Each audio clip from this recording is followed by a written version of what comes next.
कभी सोचा है कि भारत की नींव आखिर किस दस्तावेज पर रखी है? ये सिर्फ एक किताब नहीं है, ये तो हमारे देश की आत्मा है। तो आज हम सब मिलकर भारतीय संविधान की उसी कहानी में उतरने वाले हैं। चलिए शुरू करते हैं। तो चलिए शुरुआत एक सीधे से सवाल से करते हैं। आखिर 26 नवंबर, ये तारीख भारत के लिए इतनी ऐतिहासिक क्यों है? ऐसा क्या खास है इस दिन में जो हम सबको इसे हमेशा याद रखना चाहिए?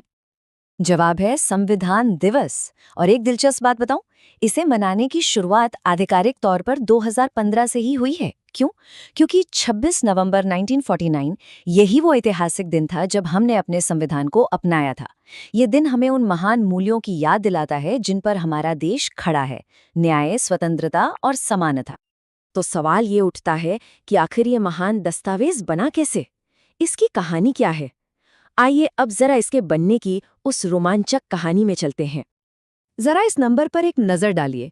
2 साल, 11 महीने और 17 दिन। जी हाँ, बिल्कुल सही सुना। हमारे संविधान को बनाने में, उसे गढ़ने में ठीक इतना ही वक्त लगा था। मतलब ये सिर्फ एक नंबर नहीं है, ये तो हमारे संविधान निर्माताओं के जबरदस्त समर्पण और उनकी कमाल की दूरदर्शिता का सबूत है।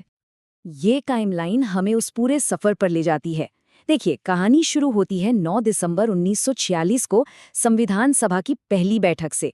फिर देश की आज़ादी के ठीक बाद 29 अगस्त 1947 को डॉक्टर B.R. अम्बेडकर के नेतृत्व में ड्राफ्टिंग कमेटी बनती है।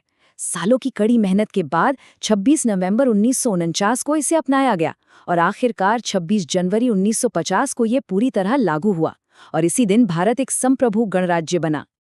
तो हमने ये तो जान लिया कि हमारा संविधान बना कैसे, पर आखिर इसमें ऐसा क्या खास है जो इसे दुनिया में सबसे अलग बनाता है? आइए देखते हैं। सबसे पहली और सबसे हैरान करने वाली बात है इसका आकार। हमारा भारतीय संविधान दुनिया का सबसे लंबा लिखित संविधान है।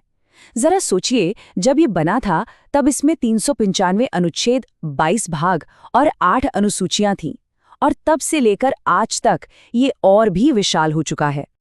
लेकिन रुके, ये सिर्फ कानूनों का एक भारी भरकम कलेक्शन नहीं है। नहीं, ये तो अपने आप में एक कलाकृति भी है। पता है, इसे किसी मशीन से टाइप नहीं किया गया था। इसे प्रेम बिहारी नारायण रायजादा ने अपने हाथों से बड़ी ही खूबसूरती से लिखा था। और तो और, इसके हर एक पन्ने को नंदलाल बोस और शांति निकेतन के कलाकारों ने अपनी अद्भुत कला से सजाया था। वाकई कमाल है ना? हमारे संविधान की एक और खासियत है इसकी सोच, इसका खुलापन। इसे बनाने वालों ने दुनिया भर के बेहतरीन विचारों को अपनाया। जैसे कि ब्रिटेन से संसदीय प्रणाली ली गई, तो वहीं फ्रांस से स्वतंत्रता, समानता और बंधुत्व का नारा लिया गया। ये विचारों का एक ऐसा संगम है जो इसे सही मायनों में एक ग्लोबल दस्तावेज बनाता है। और अब हम आते हैं एक बहुत बड़े सवाल पर। क्या लगभग 75 साल पुराना ये दस्तावेज आज के इस मॉडर्न 21वीं सदी के भारत के लिए भी उतना ही प्रासंगिक है? ये एक ऐसा सवाल है जो आज भी उतना ही जरूरी है और हमें हमारे संविधान की जीवंतता पर सोचने के लिए मजबूर करता है।